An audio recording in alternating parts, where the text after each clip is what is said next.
Hello everyone, it's Mike here. Welcome to this brand new episode of High Heels of Bitcoin.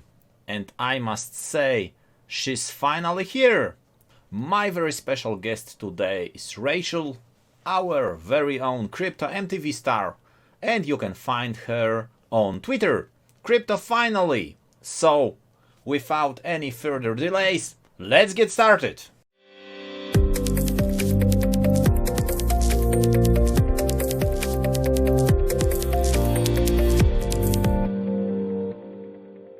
Hi, thank you so much for having me on. So I am on Twitter as CryptoFinally, as some of you might know me, or otherwise go as Rachel. I talk about cryptocurrency in mainstream media and the way that that affects people getting involved in the crypto space, sort of via demographic expansion of the portrayal and perception of cryptocurrency. But mostly I sort of just try to make the space fun for a common consumer. So that's a little bit about me. Yeah, right. So I have some questions prepared for you. And my first question is, how did your adventure start? How did you find out about cryptocurrencies, about blockchain technology?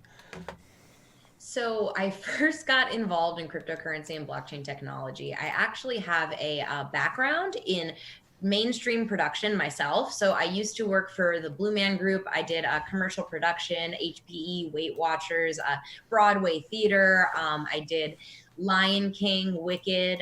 So I worked on a ton of stuff like that for a really long time. And I had friends who were from a mainstream production background. They lived in Los Angeles, but came to New York for Consensus in 2018, I believe. And I went to all of the networking events with them. And I had an absolute blast, got to know people in the community, heard a little bit more about this technology, and basically thought to myself, wow, it would be really dumb not to get involved. So I worked with them for a while. We had a cryptocurrency channel called Cryptonauts, and we made educational blockchain content. There was a bit of a falling out with that company specifically, where the face went to altcoin buzz. So it's just like some traditional Twitter, cryptocurrency type drama, but he left our channel and went to altcoin buzz, and we tried to sort of recreate it. But as you know, people are sort of attached to the personalities and the faces that are behind what's going on here. And without him, we didn't have much success. And we started a few different ventures, one of which was me doing CryptoFinally. And here I am today, still a part of the cryptocurrency world, despite my previous loss. So I was curious, and I'm going to ask you about this CryptoFinally. Where did it come from? Why CryptoFinally? Is it because you are finally in crypto space?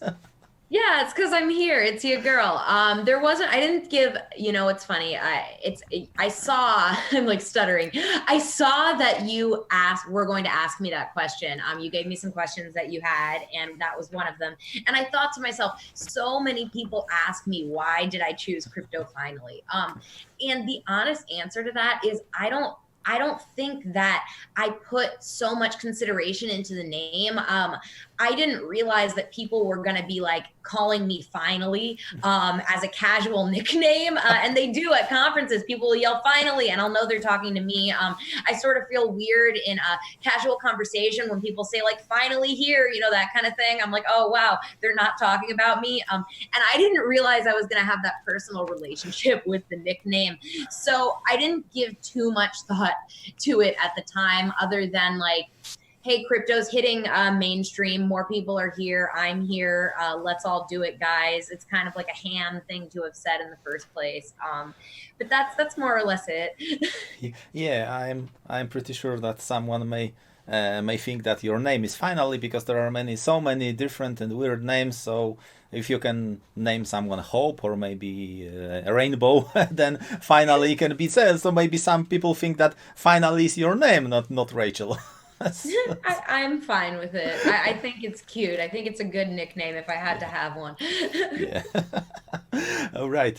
So my next question is current market situation, because there is a global widespread panic, and people claim that. Some people, of course, claim that it's the end of the cryptocurrencies. Bitcoin is not digital gold. What do you think about this whole situation? I mean, I don't think it's the end of cryptocurrencies. I think that, all markets are being affected right Yeah. now. Everything's being affected right now. To the point that, like, I'm currently sort of locked in my apartment, where I am right now. I'm in New York City. Like, the world is shutting down in this exact moment. And I don't think that what's going on in the cryptocurrency market is necessarily specific to the cryptocurrency market. I think we're seeing all around loss. People freaking out on all ends about absolutely everything, and that things will resolve the way they have in the past. Though, I will say, there is no way to really know, as we haven't seen something like this happen in the past. Cryptocurrency specifically has never seen something like this happen in the past. There's been no global pandemic Yeah. in the time that Bitcoin's been here, at least not one to the size and degree of the shutdown that we're seeing happen right now. Yeah, I completely agree because Bitcoin, Satoshi created Bitcoin to fight with financial crisis, not with global pandemic. Yeah. So it's something completely new, and there was some chart concerning Bitcoin wallets, and during the last drop, I think most of the people selling Bitcoin were the ones who own it for like 1 month. So the whales were not selling; they were buying Bitcoin, and yeah, people, simple people, because people were selling crypto because some people claim it's the end of the world, so there will be no toilet paper, there will be no food, there will be no electricity, there won't be anything. So Well, it feels like the end of the world, but I will say this, like, I don't think it's the end of the world. But I am concerned, like, about the supply chain. So, like, yeah. I'm getting concerned about the supply chain. They keep saying that it's okay, but if people keep freaking out like this, I don't know how long it will be okay for. So To be honest, I don't freak out because even if one of two people of every two people died, so it would be like 50% mortality rate. We would have our military delivering supplies. So China is back. Basically, they are producing everything back. South Korea is almost back. bless your soul, you're not in the United States. I don't think it would be such a pleasant approach here. Yeah, it can be a different approach. In Poland, we have like, I don't know, 400, 480 sick people. Have, like, really nice military and government that cares about you. I'm going to get a little bit of sway on this end here, but honestly, so I don't know if you've been keeping up. I just want to say this with what's going on in New York right now. It's getting so bad. So I know that Trump just agreed that he was going to start providing some extra masks to the states and having them shipped out. I'm not sure if it's clarified where the masks are coming from at this point, but New York State is 2 to 3 weeks away from running out of medical supplies completely. And so that's been broadcast for the last week or so. Cuomo has gone on the news saying we are going to completely run out of medical supplies in our hospitals. We need more hospitals. We don't have enough beds. We don't have enough ventilators. We don't have enough masks, PPE generally for medical workers at this point in time. And because the federal government was not stepping in and providing what we needed, we're actually currently asking our local New York businesses and production facilities to drop what they're doing right now, i.e., if you make jeans, but you can stop the production of jeans because it's not necessary and start producing your own masks, that the government needs you to do that, at least within the state of New York, because we're running out, and the overarching government isn't really stepping into the degree in which we need them to at this point in time. So there is some level of, like, real crisis going on when it comes to stuff like that. But my point being, like, that's something that would only happen here. I think that there would have been a federal sort of step in at this point, in a lot of other places when it comes to sort of that need for medical supplies. So it concerns me a little bit down the line when it comes to still essential supplies, but things that aren't running low yet at this point in time, food, everyday items. Yeah, I'm happy I live in Poland because we produce more food than we can eat, so we export our food. maybe we'll lack some rice because rice doesn't grow in Poland. But I don't know. We won't run out of meat or I don't know, bread or butter or things like that, milk. But you know what? The same thing happened in Poland. Some factories changed their production lines to produce all those masks and all those supplies. So I think we will be okay. I think the whole world will be okay. The real question is really this pandemic really thing, or maybe it's a cover up? I start to wonder sometimes. So, if you want to go down that route, I have a really interesting theory. So, I think the pandemic is real. So, everyone stay inside, don't get sick, do what you can, hand sanitize if there's still any hand sanitizer in your state. Um, but I think an interesting thing to look at in this moment is to zoom out and not look at what the pandemic does to us as a society, but look at what the result of the pandemic does to us as a society and how it forces us to relate. So, what does it mean to suddenly have everybody in their home on the internet consuming information and relationships and social things differently, completely differently than we have in the past? What does that mean? And I think that's an interesting take on it. So I think the pandemic's real. I think that the coronavirus is real. Definitely be careful because people are definitely dying, and we keep ourselves safe and keep other people safe by staying inside. But what's a possible repercussion of it, and what could be behind that, I think is interesting. I talked about this on my live stream yesterday morning, but I thought that something was interesting. I saw a commercial recently, a commercial for Sling TV. Sling TV is an app that you can have on a Roku or a smart television that you can watch cable through. And there was an advertisement for Sling TV. And on the advertisement, it was a comedian basically making a bunch of jokes about why it's smarter to stay inside and watch Sling than it would be to go outside and socialize.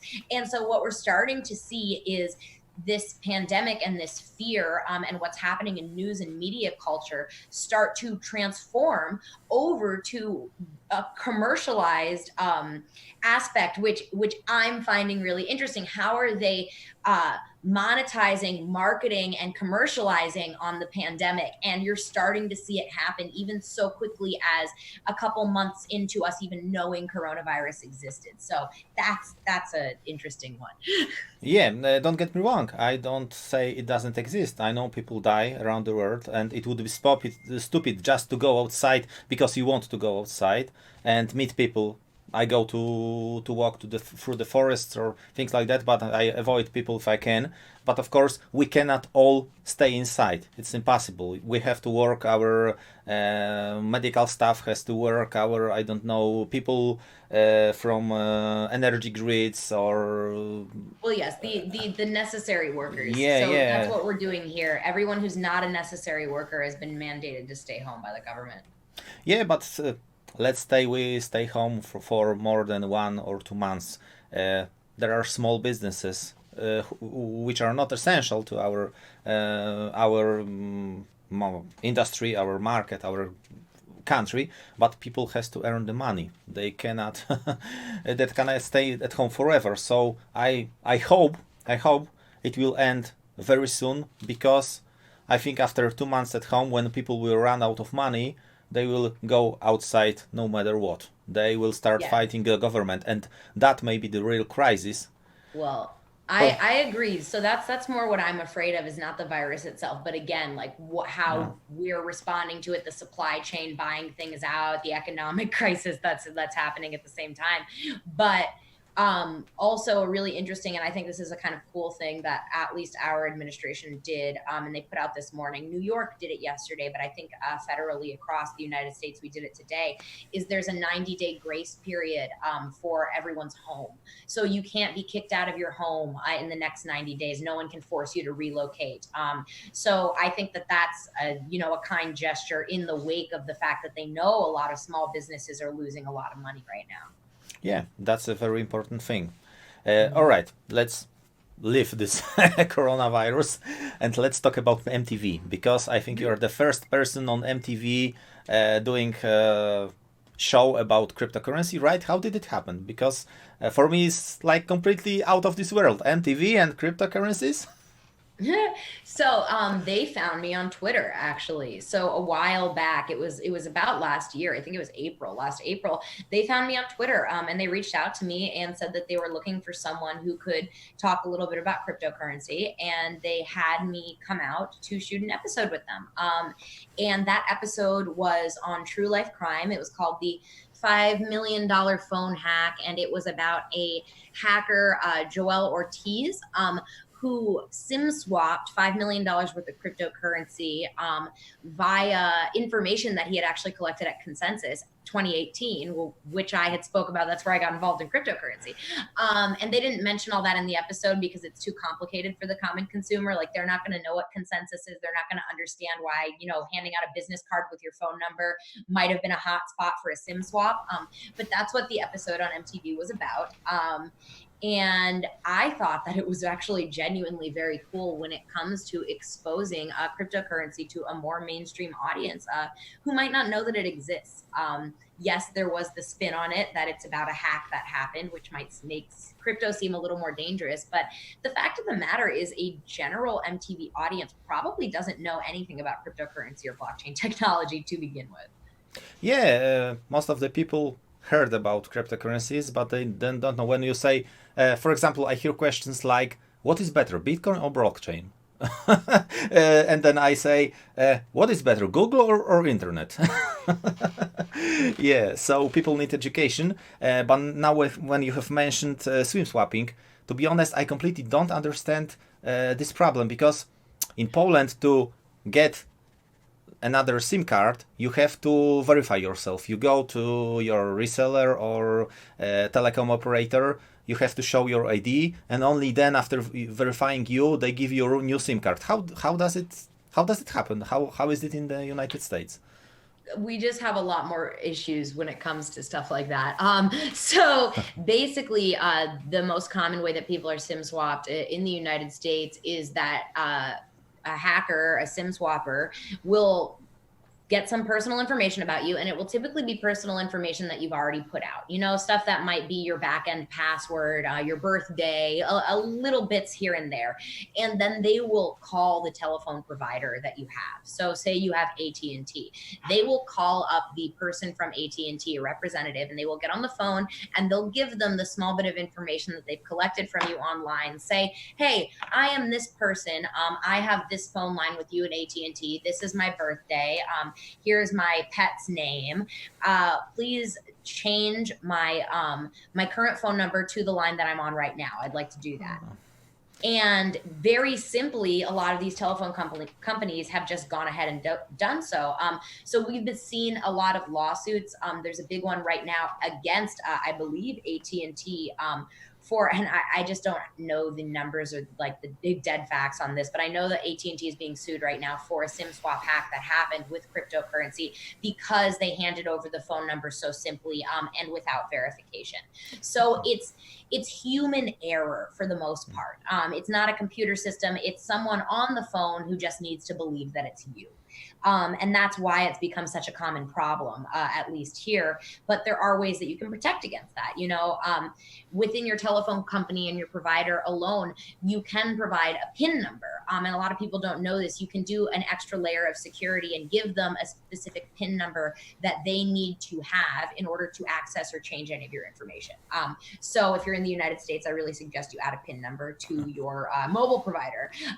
It's super important, as well as, just not 2FAing with your cell phone too much. If you do get SIM swap, try to have it have the least amount of impact that it could possibly have. Yeah, I completely agree. I think the same thing happened in Poland about running a small business, because right now, to start or to close your small business, you have to go to some of government institutions, local city ones, and you have to verify yourself with your ID. You cannot close it by phone, but you could do it, and there were some people doing jokes. For example, I closed, not me personally, but it's just an example. I could close my friend's business, and he could get in real trouble with social security things. He was running his business normally, and then one day he gets some warning from our government. You're running your business and your business is closed. How? What? I didn't do that. So now they have to verify each case. So I think it should be the same with Simswapping, or maybe just the PIN number. But then again, you can get someone's PIN number. It's not so easy with the ID. If you go to the telecom operator and you have to verify with ID or driver's license or everything, so it wouldn't be so easy. But no, it's United States. Okay, let's move to another question about Steemit, about the whole Steam situation. I guess you know about this Justin's son. We call him in Poland. We call him Justin. So what do you think about it? Do you think it's a good move, or do you think the community is overreacting with this? I don't know that I have a specific opinion. I think it's funny because my genuine opinion was like the move to Hive. I think is really interesting. I think it's fascinating. I've never seen a social media site, fight back before the way that Steam is right now, and I think that that's pretty cool. Honestly, I think that it's interesting to get to see the community do that. But it's also just such a hostile and difficult time all around right now. So there's the pandemic, there's the economic crisis, there's Bitcoin and all the cryptos just basically soaring down. Then there's Justin Sun jumping in, taking Steam, and the Hive community reacting. And I think that emotions all around are heightened right now. And I think that that's going to be true for a little while. So I don't know if they're overreacting. I don't know if there's a lot going on right now. I don't know if we're perceiving them to overreact just because we feel heightened in other aspects of our lives. It's possible that what they're doing is a totally calm and collected move to go from Steemit to Hive, to disregard this centralization. I understand what they're doing, and I think it really is in belief of their original values that came with Steemit and the Steem blockchain. So I think that is wonderful, but a lot of people are perceiving it as a hostile move. And I do sort of often step outside of what's going on individually, and take a look at the social circle and say things like, well, if you go on Twitter today, every tweet that you see is about not getting involved with this pandemic, about how it's the end of the world, about how we're all losing money in a financial crisis. And yeah, so maybe it might look a little hostile to see Steemit move to Hive right now, because everything looks a little hostile right now. So Yeah. that would be sort of my take on what's going on, and it's just because it's happening in this moment. Yeah, and but then again, it only proves how strong the Steam community is. I think Leah told me, you know Leah, obviously, you record together. She told me about Steam Fests, those around the world meetings of Steam community. So I think it's one of the strongest Steam communities, or crypto community, I may say. But I can say I have seen it coming, because I think it was 1 year ago, or maybe more than 1 year ago, when the market collapsed, when Bitcoin hit around 3K. I think Steam had to lay off 50% of their staff. So they had to find the investor to support them with their money. So I guess I must say I have seen it coming, but I think I cheer for the Hive, because I want this world to be decentralized, because Yeah. I hate censorship, and I know what Google is doing. I know what YouTube basically did to me. I have been censored 4 times. My channel blocked. I couldn't stream, and then again, without any email, without any warning, everything was back. So yeah, so it doesn't help. I want this world decentralized. All right, your show, Finally Friday. More about this. Okay, so every Friday I stream at 12 p.m. and 5 p.m. So the 12 p.m. stream is on YouTube and Periscope, and then the 5 p.m. stream is on Steam right now. So I guess it's going to be moving to Hive, because we've been streaming on Free Speak, which has also moved to Hive. And the show is essentially a common place for people to come and talk about cryptocurrency. So I know, as someone with a sort of larger reach on Twitter, and I'm sure that other people can agree with this, we receive a ton of DMs all the time with people asking questions, and very valid questions. How do I move Bitcoin around? How do I start this wallet? Basic and valid questions, but an outpour of them. I receive so many DMs, it's crazy. And I cannot possibly respond to every single one of them. So what we have done is sort of created a place where we talk about the cryptocurrency community. We talk about social spaces, new products, things that we like, and free ways to earn Bitcoin. For people who are just getting involved in the space right now, and we have a constant AMA. So I am always live in the chat, and we respond to everyone. We respond to all questions, and we try to help out as many people as we can. So that's what sort of makes it a little bit different. We don't do technical analysis. We don't do charting. It's not a show that we do interviews. We don't bring people on. We're basically just there with the audience, responding and sort of providing information for what they have to ask at that time. Yeah, I completely understand, because I live stream on Sundays. I think, yeah, last Sunday was my 100th episode of my, it's called Crypto Sunday with Mike. I know it sounds better in Polish than in in English. And yeah, basically people ask questions. I started this live stream because every time I watched live stream on other channels, they were just reading news and talking basically to people, but not answering questions, not doing this interaction with the chat. And I try to do that. Now I have guests basically every Sunday. So we talk about different topics, we talk about different things, we answer those questions, and people like it. But I have noticed one thing: when the Bitcoin price rises, or surges, I see a lot of questions about, Mike, do you know project this, that, XYZ, and things like that. That people take projects from, I don't know, place 1,000 for 1,500 or things like that, and they ask me if I know that project. Or another question is, when Bitcoin drops, will it drop more? Is it a good time to buy? And then when Bitcoin surges again, when it will drop again so I can buy more? So basically, for some people, no price is good enough to buy because it will always be lower. Yeah, that's true. And by the way, do you invest in cryptocurrencies? Do you have any favorite cryptocurrencies?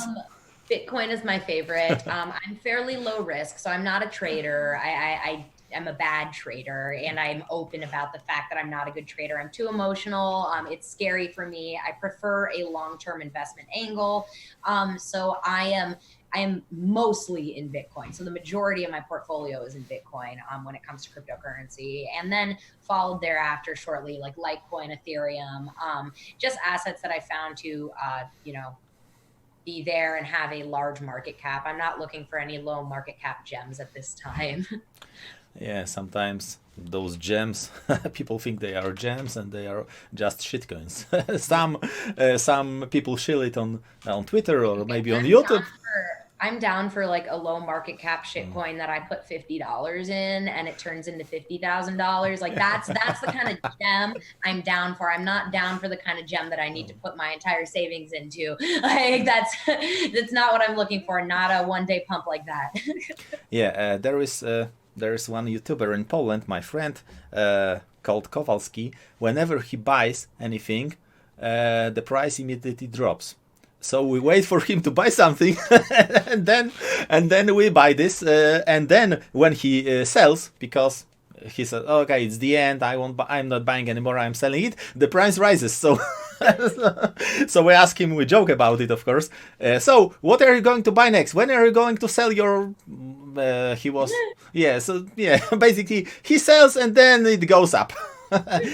All right, now maybe it's not the best time because all crypto meetings are moved or postponed or cancelled, but let's say there is no pandemic. Do you travel? Do you participate in a lot of conferences, meetups, and things like that? Yeah, I do. I love going to conferences. I really enjoy getting to see the community, and I think it's really fun to have a certain subsect of the community that comes out to every conference.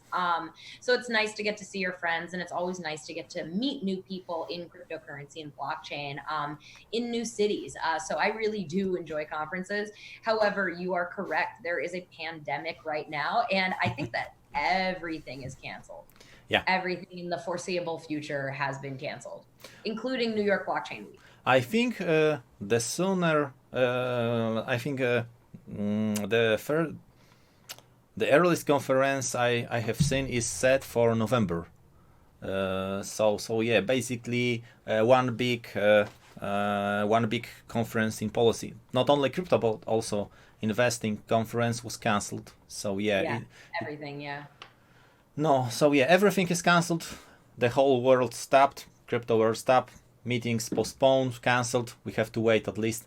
I don't think anything will happen before the May or maybe even June.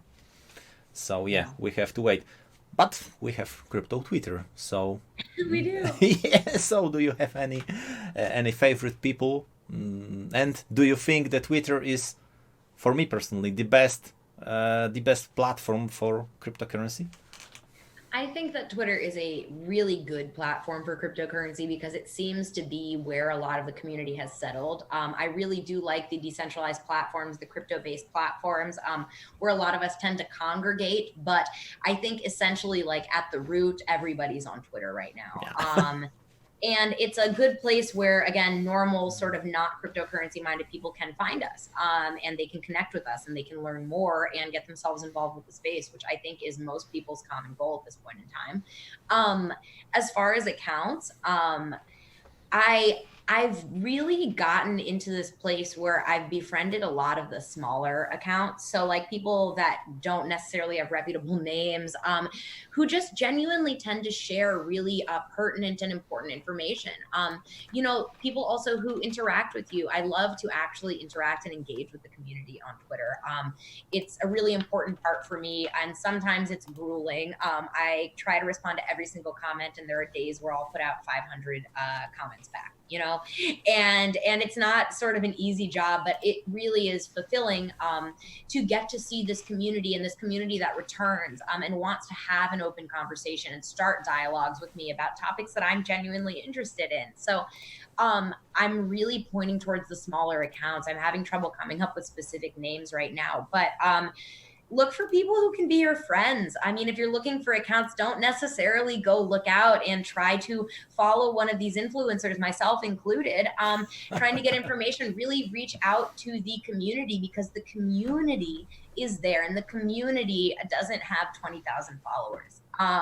And the people who want to have an open dialogue and learn and educate with you, they don't all have influencer statuses. They don't all make YouTube videos.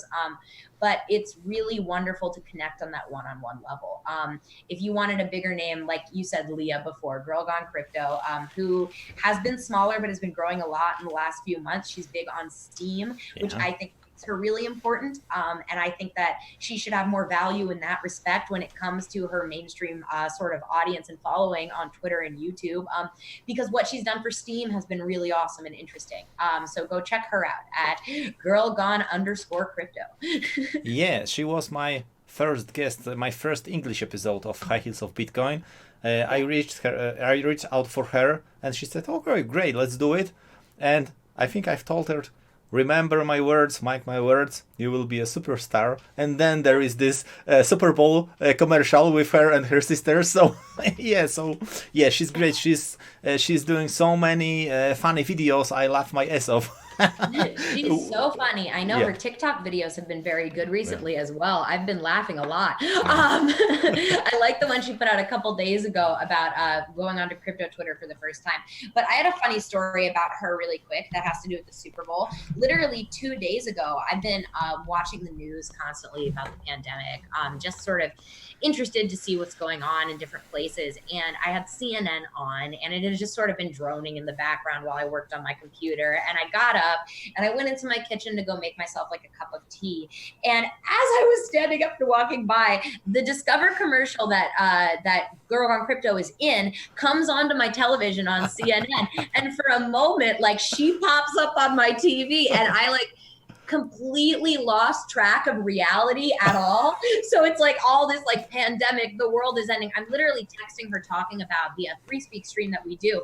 And then she comes onto the television in the midst of it. And like, I just totally forgot where I was, what I was doing, or anything related. Like it took me like a split second to regain consciousness back into this world. So yeah, it's super creepy. It's super interesting. And I think it's really cool. Yeah, she's great. The reason I ask about Twitter because I always try to find more cool ladies for my show, and basically in Poland I feel like I have interviewed everyone who agreed to be interviewed. So now I'm trying to interview people around the world. Of course, I tried to reach Catherine Coley from Binance US, but she didn't respond. I think she's too big for me just now. But I think this one, you are the 28th episode. So yeah, there are great ladies, very professional, and very talented. So I'm pretty happy with this show. Basically, let's talk about your hobbies, because I don't think crypto is all your life. I am pretty sure you do something beside cryptocurrencies and blockchain. I like to travel. So part of that, going to events and things like that, part of that's travel for me. I really enjoy seeing new places and doing new things. Seeing distances is really good for you. That's something that I hold tight. So, you know, being able to see distances is actually psychologically really healing for us. So I like to go places. I love the ocean. I love cruises. Sadly, we're all being shut down because of the pandemic. I actually got off of one of the last cruises before the shutdown. But I love doing stuff like that. Community-oriented travel is really something that I enjoy, as well as going places on my own. But more or less, it's rooted in being in different places and less in what I'm doing in those places. I think for me, that's what I really enjoy doing. So when I'm home, it really is a lot of cryptocurrency. I go out to meetups. You know, I hang out with my friends. I love television as much as the next guy. Yeah, I love traveling and seeing things. I enjoy everyday things more than hobbies. I think like tea. Like I love to collect different teas. I go places and find really interesting tea, and then I enjoy making it at home. It makes life more interesting for me. Right. One question that wasn't wasn't on the list, because I have seen your pictures on Instagram and you have very cool tattoos. Do they mean anything? Oh, some of them do. They're old. You know, I'm 27, I believe, and and I got a lot of them like roughly like 10 years ago, 9 years ago. And most of them are just about growth. You know, one of them is the Little Prince. So on my hip, I have a Little Prince tattoo, and that is an old French story. Are you familiar with the Little Prince? Yes, of course. So it's a French storybook. It's a it's about philosophy. I was going to say philosophical.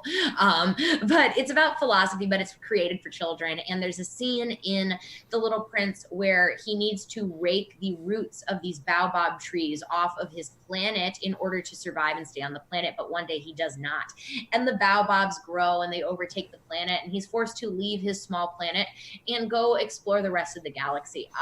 And so I have that moment tattooed on me. And it's sort of just a reminder, small things for bigger things, and that bigger things are ahead. And I just love The Little Prince. That's like a side. Yeah. Basically in Poland, everyone knows The Little Prince because I think it's the mandatory book in our schools. Everyone has to read it. That's a good so one. Yeah, and for me personally, it has very deep meaning. It's like meaning of life stuff. So yeah. So some people, I think people should read it when they are grown men or grown women, because when they are reading it as a child, they don't understand the full meaning of this book. Yeah. All right. My last question is, plans for the future? What are your plans? Where do you see yourself in 5 years, like, or I don't know. So I always get a little overwhelmed when people ask about future questions, especially when it comes to cryptocurrency. So what I always remind myself is we are 11 years into Bitcoin at all. So it's a new time and it's a fast time. Things are happening fast. I want to keep talking about Bitcoin and blockchain. I want to keep making it accessible. I want to find fun new ways to do so, and just get more of a mainstream audience here. Let's change the social profile of people who are involved with not only crypto Twitter, but cryptocurrency and blockchain, because, the entire community, while we do congregate as a social space on Twitter, many of us exist outside of that and don't need social media as a means. So there are more people out there who can get involved in it, who might not be in front of our faces right now. So let's find a way to get them involved. Let's look at crypto from a larger point of view. We're seeing a lot of mainstream references happening right now, even with MTV, The Simpsons that happened the same week. Now, The Simpsons have talked about cryptocurrency since 2014, at least. They've had episodes where they bring up Bitcoin, so it's not out of fashion for them. But as news sources start to bring them out, looking at the bigger picture is always important. Big media has an agenda, and I think that it's in our favor in this aspect. So continuing to watch what's going on there, I think, is going to be really cool, fast-paced, and interesting in the coming years. Yeah, I completely agree. This year may be something ground-shaking for cryptocurrencies. I am not so long in this space because I started in 2017, and I see the change from banks hating Bitcoin, blocking, governments trying to shut it down, cryptocurrency, to now everything has changed, and now this crisis, this upcoming financial crisis, may change the face of this world. So yeah, I think we are seeing the revolution in front of our eyes. So yeah, I think this year will be very interesting. Thanks so much for your time. Thank you for being on my show. And of course, I wish you all the best. Yeah, thank you.